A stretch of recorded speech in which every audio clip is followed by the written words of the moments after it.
So here we are today with Anna Rienstra. Rienstra? Got it. Rienstra. Yep, Okay. that's it. Yeah. Well, welcome. Thank you so much for having me. I'm so happy to be here. I appreciate all that you do for me. Oh, I wow. do. You really kicked my butt the other day. But I like that. I like to feel the burn. Good. I do. How'd you feel about bar fight?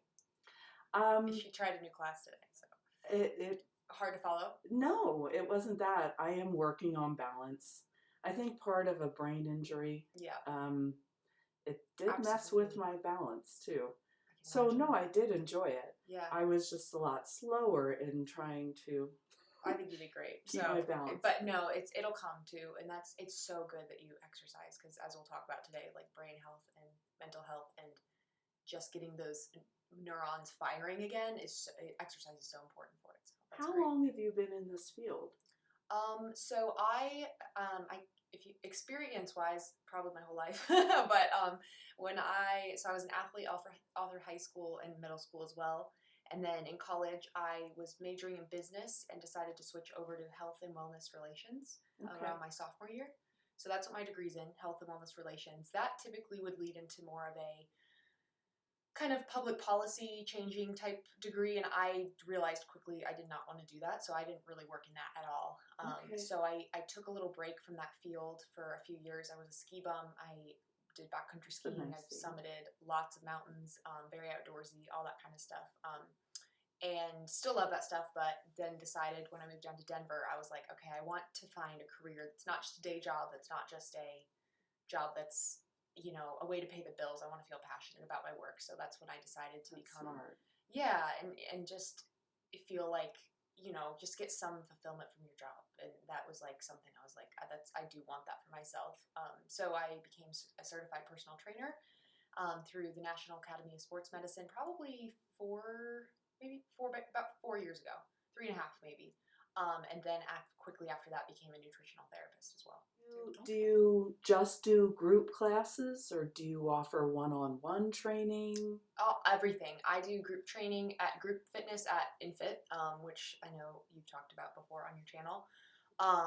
And then I also do personal training sessions one-on-one. So I'd say it's about 50-50 at this point.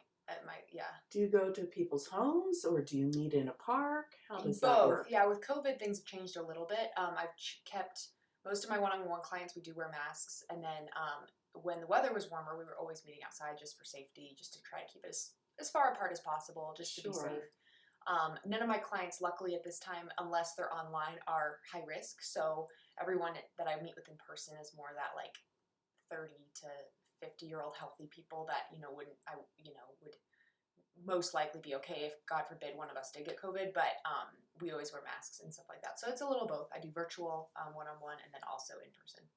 Do clients ever come into you having a hard time getting started because they have a lot of stress in their life outside of the gym? Yeah, definitely. I would say that's probably one of the major factors to starting is the stress outside of the gym. To get motivated or just to start? start? I'm trying to find the way to answer this because if someone's motivated enough to be in contact with me, there's at least that contemplation where it's like, at the very least, they're at least interested in taking care of themselves. And they're like, at least know I want to do something. Mm-hmm. Then there are the people that try to stay active, but working with a trainer is almost a relief of stress because they're like, okay, this is on my schedule. I don't have to worry about it anymore. And those are the clients that when they show up, they're just like, all right, tell me what to do. They don't want to dictate anything. They just want me to completely take the control of the situation, which I'm happy with. I'm a control freak, so I'll do it. But and I'll tell them, this, and then it's kind of like one less thing they have to think about where it's like, okay, I check that off my list and I don't even have to think about how many sets of squats should I be doing, how many, because I'm the one that's creating that plan and that's carrying that out for them. So they kind of just have to go through the motions. So I think that's kind of one thing. So I feel a lot of people get relief from knowing that they're working with a trainer. But then there are the other people where it's just so hard for them to make themselves and their health a priority. I had one client who eventually just stopped contacting me. And she still has sessions with me, but it was just like her job was, it sounded, to me it sounded terrible. She said she loved it, and it was just, it was always something that came up. And that's happened a few times where it's like, it's their mom's in the hospital, which that's terrible. But then like their daughter had to move back in because of this, and then their work is crazy. And then they have to cancel a session because they were, walking outside the other day, and then they kind of hurt themselves, and they're a little nervous to start again. Like it's stress from all these different angles, Right. And it's like, and I think that it's interesting that with those types of clients, it's never one thing. It's usually like a bunch of things that come in that are stressing them out, if that makes sense. It does. Yeah. But once they get in and start, do they usually at least continue for a little while? Or do more stresses, do those things just keep coming up? Yeah, I guess they do. I think once they're in the role, I have noticed, and this isn't just to advocate for personal training, people start to feel better. So they sometimes are like, no, I'm going to make this work. But if anything, I would say we have to adapt the day for what the stress in their life is bringing. So if I show up and it's like, say I have a client whose goal is they want to put on muscle, okay? And they're like a naturally thin person, and they want to put on muscle. Well, that takes a great amount of energy, a lot of effort from your body. And if you have a ton of stress coming in from other areas, I might come in and they start their warm up, and I can see they are not at even 80% that day, or let alone 100%. And so then we kind of need to back off a little and say, okay, let's see what your body needs. Like, let's kind of, maybe we'll do a little yoga. Let's kind of try to warm into it a little bit more. And so we maybe do 10 minutes of some yoga flow. And then, so it's not so much, does that make sense? It's not so much that they stop showing up or that they're like, I can't work out, I'm too stressed. It's more, they're excited to be there, and they're like, oh, I'm so glad I'm here. But sometimes we have to adapt their plan and their goals for what they're able to, how much time they're able to dedicate to their exercise. Because we have exercise, but then there's recovery. That's the second half of that. Right. So, because exercise is, of course, stress to the body, which I know we'll get into, and recovery is the recovery from that. Recovery is the recovery from that stress. So, if you're not getting enough of that recovery through, whether it's you're just moving around all day with kids, or work stress, or you're not sleeping enough, or you're not hydrating well, you're not getting enough food, or after your workout, or you're staying up too late eating too much food, whatever it is, all those things are going to impact the workout itself. Well, and these people that do come pretty stressed out, I didn't realize how many. I thought maybe I was the only one. No, gosh, no. Okay. You are not. No, I hope that makes you feel better. You're not. Well, it does, but I know how I feel. But what do you see with people that are going through all this after each class? Each individual class, is their mindset different, or do they appear better? Do they seem like they're rushing out to get to the next whatever? That's a great question. I would say there's typically a lowered. It sounds so. I feel like I'm just like, yay, exercise. You know what I mean? But like, typically there is a lowered amount of that thing that I was worried about isn't as important. There's kind of this like, that's good. They've gotten into it's. I think that our world, we're very in our heads. You know, everything is very cerebral. We're very everything's on a computer. We're texting. We're on the phone. Everything is very like head centric. Especially if you have a very mentally intensive job, or you've been going through a lot of mental emotional stress, and you're very disconnected from your body. So they come in, and then they get. All of a sudden, they're sweating, they're breathing hard. It's very primal. It's very like, it's kind of more innate to just being a human. I know, kind of more of that like ancestral kind of, I feel, just feeling more into the body, kind of like, meditation or chanting or something like that would. And then they by the time they're done, they're kind of like, oh man, that work project, there's kind of this lightening a little bit, I think. And there's still the stress. It's still there. I just noticed in general, I would say, 80% of people are a little bit more like, I can do that, as opposed to how am I going to do all this? That's what I would say I've noticed. Well, I know working out does create stress on the body, and I think it's a healthy stress. Yeah. What would you say to that? Yeah, that type of stress. Absolutely. So that's a thing that we always correlate stress with negativity, right? And yes, usually we do. Yeah, because so stress, it's interesting. So there's this thing in training, we like Ben Greenfield, he's a really smart kind of exercise physiology guy, and he will say, and I don't even know if he developed this, but that's who I learned it from, where he said there's overtraining, but then there's overreaching. Overtraining is where you're putting stress on the body, and then you put more stress on the body, and then you put more stress on the body, and like athletes are prone to doing this because, say, day after day, they're working out, they're doing these really hard workouts. Now, the people that tend to get like overtrained in day-to-day life, it's not necessarily people who are working out too much. It can just be people who are trying to work out on top of a very stressful job, maybe a really stressful marriage issue, a very stressful whatever. I mean, there's a million things that can stress us out in a day. Or maybe they're dealing with addiction, or it's something else that could just really, really be bad, that could really stress them out. Like, I remember one time trying to run a half marathon the day after I broke up with somebody, and it was like I got an actual knee injury. Like, in my head, I was just this young person, like, it's fine. That's breaking up with someone, but this is a run. There's no way those two stresses could overlap, and it totally did. I didn't even finish the race. Oh, wow. So, yeah, like, I mean, there was no physical reason why I shouldn't have been able to, but that emotional stress completely wore me down. So, back to kind of exercise being a stress. Yes, it is a stress, but what it teaches our body in the right conditions, where you're not so stressed out in other areas of your life, is it teaches your body to adapt to stress better. So if your body knows, okay, my heart rate's up, I'm going to get better, and my heart's going to get stronger, my muscles are going to get stronger, then they build up stronger. But if they keep getting broken down and broken down and broken down, then that's just going to make you crash. That's not going to make you stronger. Okay. So it is a stress, and just like any stress, it can be negative or it can be positive in the right context. But if they are working out, I guess, guided, it's more of a stress that's ultimately going to help them relax in the long run. That is the... Mentally, yes. Physically, even. Yes. Yeah.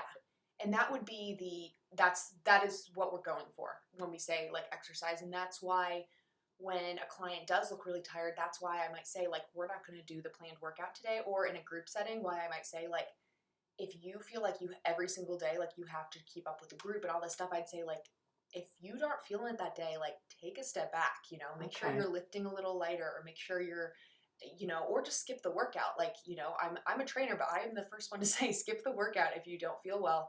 And there's some signs you can look for, like, do you train more than 5 days a week? Or do you not have a rest day? Has your sleep been suffering? And, all these things can really stress us out, and that we have to be really mindful to monitor. For like a woman my age. Yeah.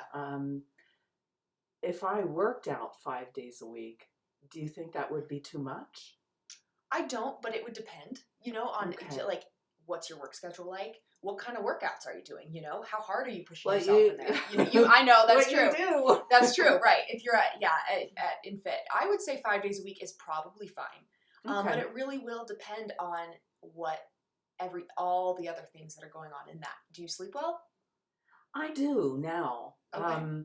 After my blood pressure came down. Yeah. Because I did have high blood pressure. When that came down,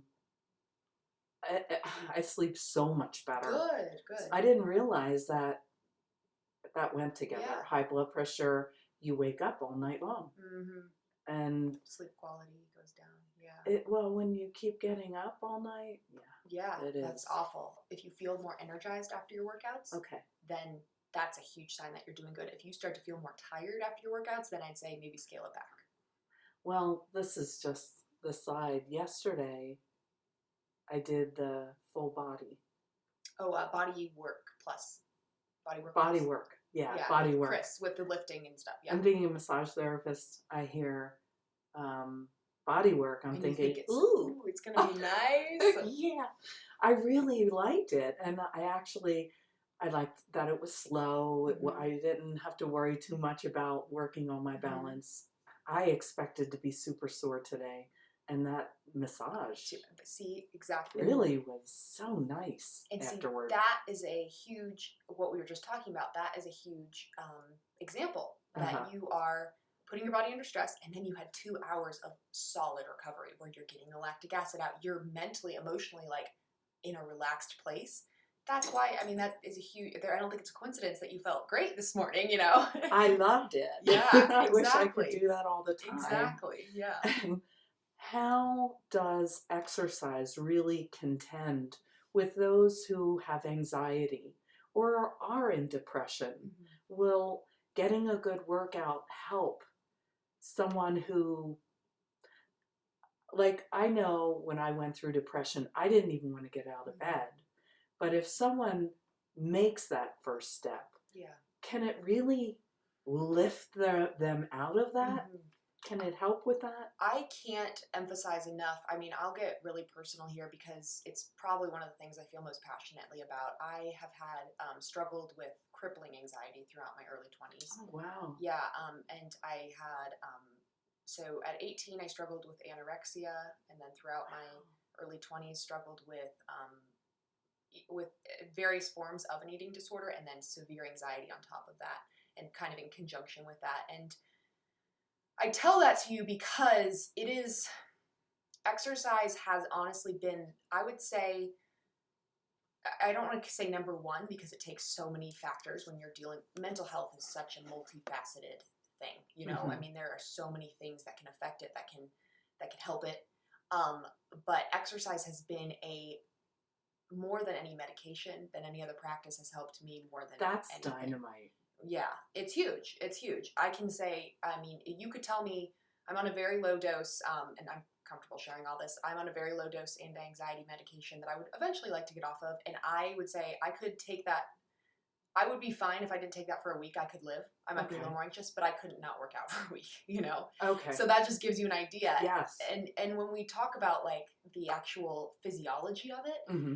it's, I mean, the neurotransmitter production that you're getting when you exercise, it's there. It's like dopamine, these things that are lacking in people with depression. When you look at their brain structure, like, you know, I think in the past we used to think depression, like, oh, come on, just get with it, or anxiety, like, come on, just don't worry about it. It's like there is a chemical difference in these people's brains that we have to address, and we have to be like, yeah, it's our, as people with mental, as both of us have, it's as people with mental health struggles, it's our responsibility to take those steps. But it's not helpful to say just do it, you know. It's to do the Nike thing, just do it, you know. Right.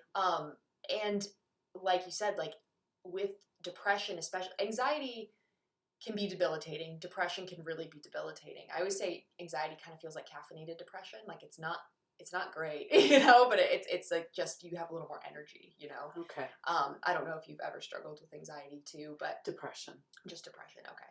I've had slight bouts of depression, but I can't imagine with what having the chronic depression sounds. I'm just glad they don't always go together. Yeah. Sometimes they do. Sometimes they do. But Yeah. I'm thankful that they don't. Yeah, and being grateful that, like, you know, because I've had episodes of depression, but when I hear of someone not being able to get out of bed for a few months or something, I'm like, I've never had to deal with that.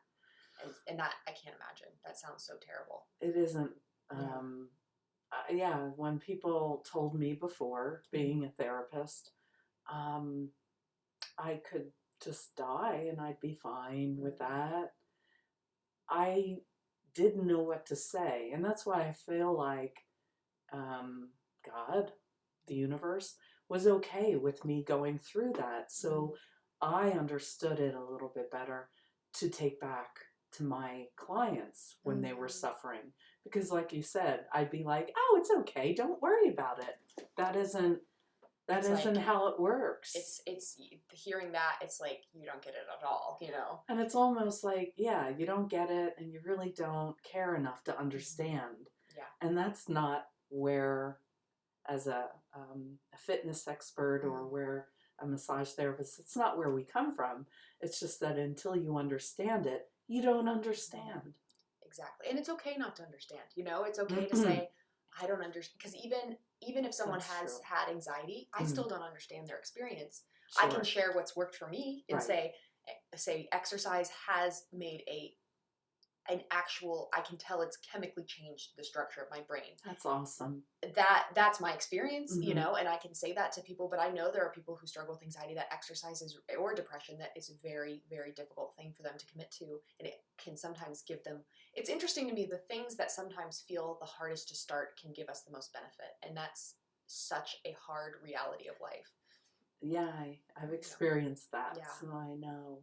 It's like that thing that will make it better is the hardest thing for us To get going. To get going, yeah, It is. And another thing with mental health that I've noticed, regardless of the science, and just this is anecdotal, but I'm sure there's studies on it, but I've noticed exercise gives such a rise. There's a bird up there, isn't there? I know. Gives such a rise in confidence and self-esteem in a way that mental health issues, I mean, I'm sure you can relate to this. When you're going through a mental health episode, your self-esteem is terrible. I mean, you feel so self-obsessed in the worst way. I like thoughts of just whether it be suicidal thoughts or thoughts of I'm just the worst person in the world. Everybody hates me. Mm-hmm. I mean, these really, really self-defeating thoughts that are just poisonous. Exercise can really turn those around because you go, man, I did that. I can feel it in my body that regardless of what else I do today, I sweat and I made that happen. And there's that, I think that rise in confidence is kind of hard to measure, but really, really real. Just getting all the blood flowing and fresh oxygenated blood to your brain. Yes. I love that. Yeah. That's great. And and same with what we were talking about before and the disconnection to your body. Mm-hmm. I think a lot of people with mental health issues are disconnected from your body. Having panic attacks in my past, I felt like I was so out of sync with what was going on, with with my physical body. Right. And then all of a sudden you start moving and you're in your body and you're like, oh, I can do this. I feel a little better. I'm breathing. I can feel my lungs expanding. I can feel, sweat dripping off my forehead. I can, feel my heart pumping in my chest. It's like it's feeling alive, I think is hugely beneficial. I love that. Yeah. I really love that. Well, thank you, Anna. Of course. Do you have anything else you want to add, impart? No, honestly, I'm just so grateful that you had me. I love doing this kind of stuff. So. Well, I thank you. Yeah. And if any of our viewers want to get in touch with you, can I put your information down below this video? Please do. Yeah. Awesome. Absolutely. Okay. Yeah.